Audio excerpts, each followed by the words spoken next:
Welcome back. Good morning, good afternoon, and good night.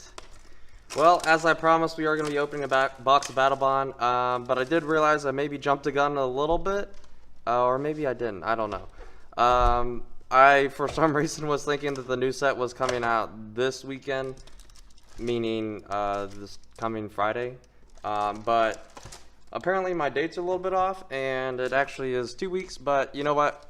The main reason we wanted to see it is, to see how the lands go from the set coming out to now, or I mean now from the set coming out, I guess.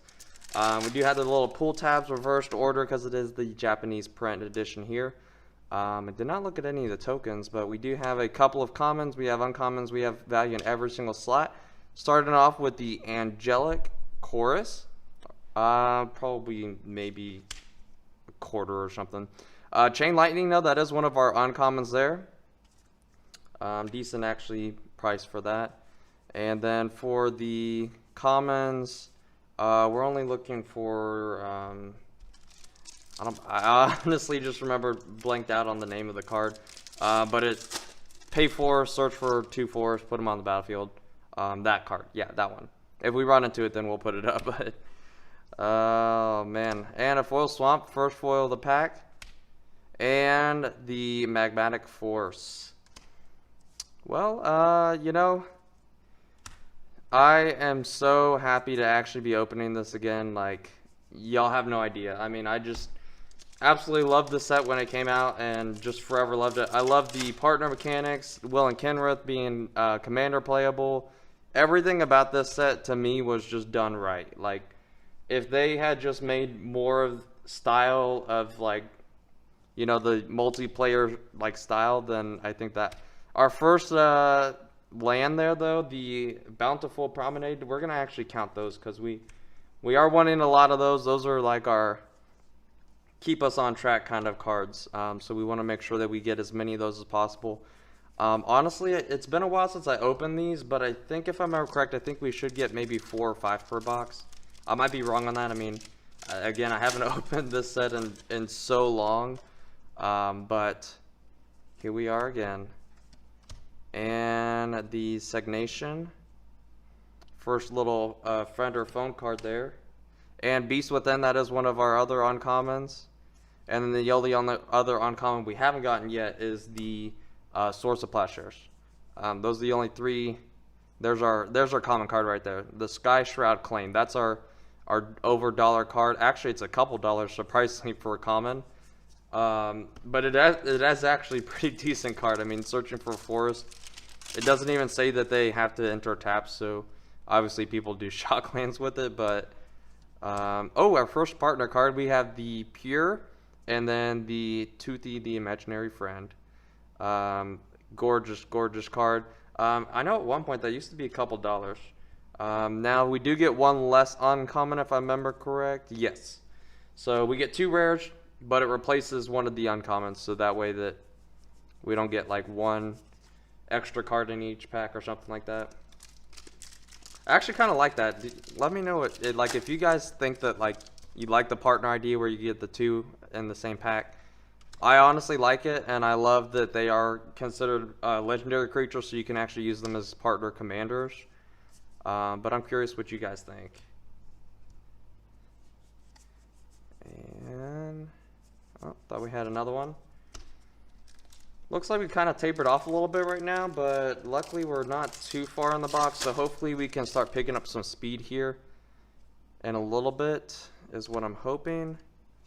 And Najeela, that's actually a pretty strong mythic. Not the most expensive mythic we can get in the set, but it is pretty up there. I mean, this is a very, very decent card to get for a mythic slot right there.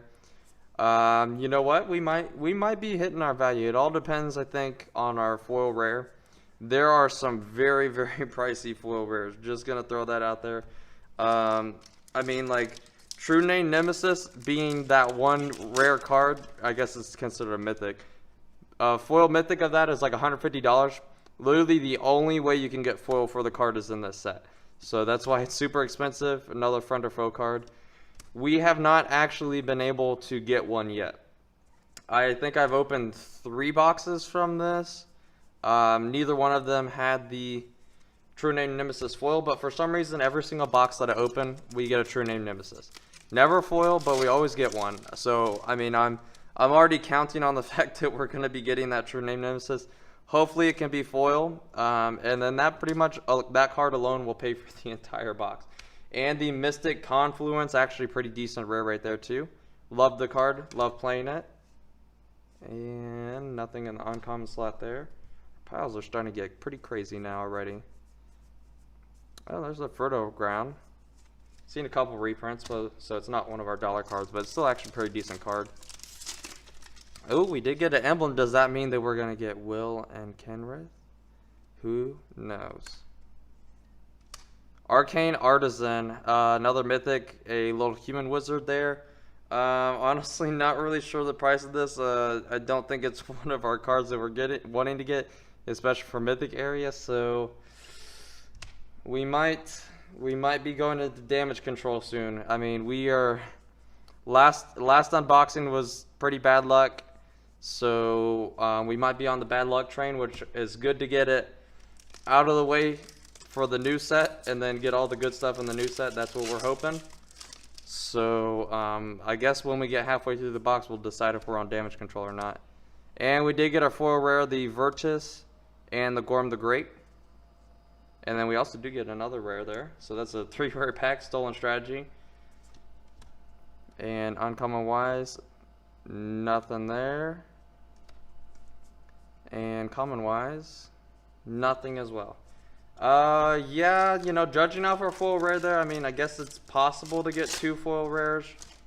But I think we're going into damage control now. That's what I'm thinking. That's the game plan, exactly. The game plan is damage control. Damage control. I mean, we need some juicy stuff. Give us like a you know, doubling season, land tax, question mark, micro lattice. Yeah, that card. Can't even say it. Giant growth, pure swim, and Swords of Plowshare. First one on the box right there. Most expensive uncommon. And no comment either. Yeah, I think honestly we've been getting actually a surprisingly, we're getting more than I thought we would in the uncommon comment slot that are those dollar cards. So I think those are gonna hold us up for a little bit while we can get a Morphic Pool. I mean, yes, we'll take it. Number two land right there. This is going all over the place right now, honestly. Just judging off of like how we've gotten, we're about halfway through. I don't even know. Like this could go either way. This could either be a very expensive case or it could be, or I mean, a box or a very cheap one. And the Eye of Wisdom, it's on the box art actually. Good luck to get that. That's what I think. And the Loyal Pegasus and our Demon. And can we get another common? Elvish Visionary there. Nope. If you guys made it this far, thank you for stopping by. I hope y'all have a good day.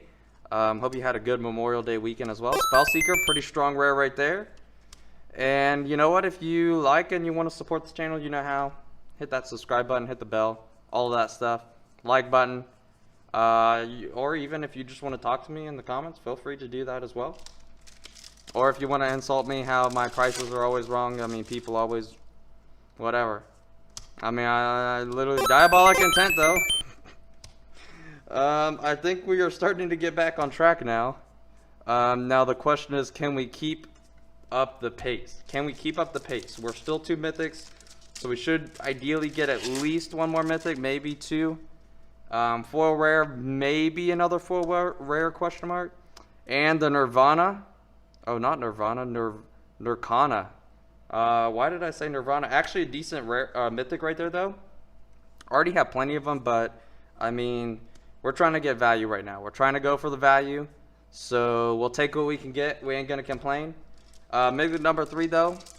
Only in the first half of the box. So maybe in this other half we can manage to get maybe 1 more mythic is what I'm thinking. I'm hoping for. Well, speak of that. Stunning Reversal. Honestly, don't even know the value of this card. Didn't even know that it existed in the set. Don't even know what it does. That's how little value it has for a mythic slot.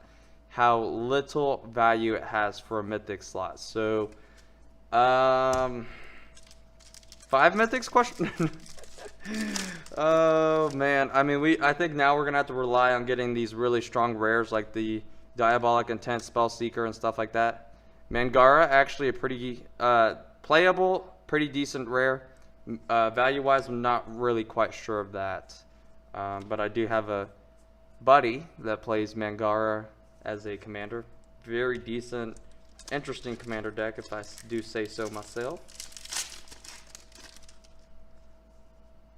And the last one standing, I actually love that card for a Chaos build. Honestly, in my opinion, is one of the best, hands down, the best Chaos card you could ever play. I mean, that literally explains the definition of Lords of Chaos right there.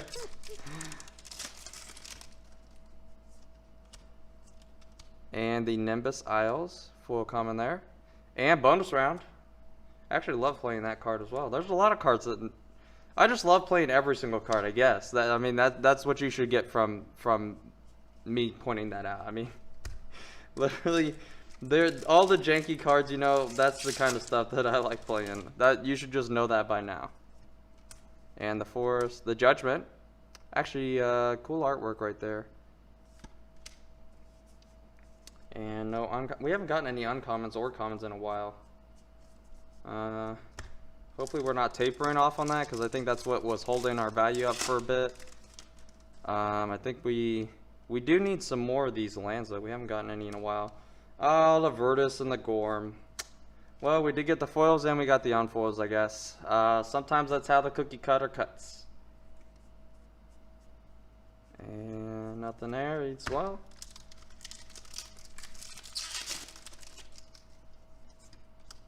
Come on. Evil Twin. I honestly don't even think I've played with anybody that's used Evil Twin, to be honest. Interesting card, but like I said, I don't think I've had anybody play that card, at least from my knowledge. And the Profiteer. Little bribery counters there. Oh, no, I thought that was more common. Yeah, I think we're tapering off right now, so I'm gonna call it. We're in damage control now. We're in damage control. Give us something juicy. We need something juicy. The Candelabra. Honestly, that might be a couple dollars, maybe. I mean, it's a Candelabra, but obviously it's on a creature, so it's a little bit toned back a little bit. But I mean, the card it's still a decent card, if you ask me. I mean, that is 100% a card that I would use like in a huge heavy land build, especially if you're like tapping them for double. It's free money. And the Victory Chimes, very interesting card, if you ask me. The only card, and as far as I'm aware, the only card that allows you to give mana to other people, other than obviously just taking it.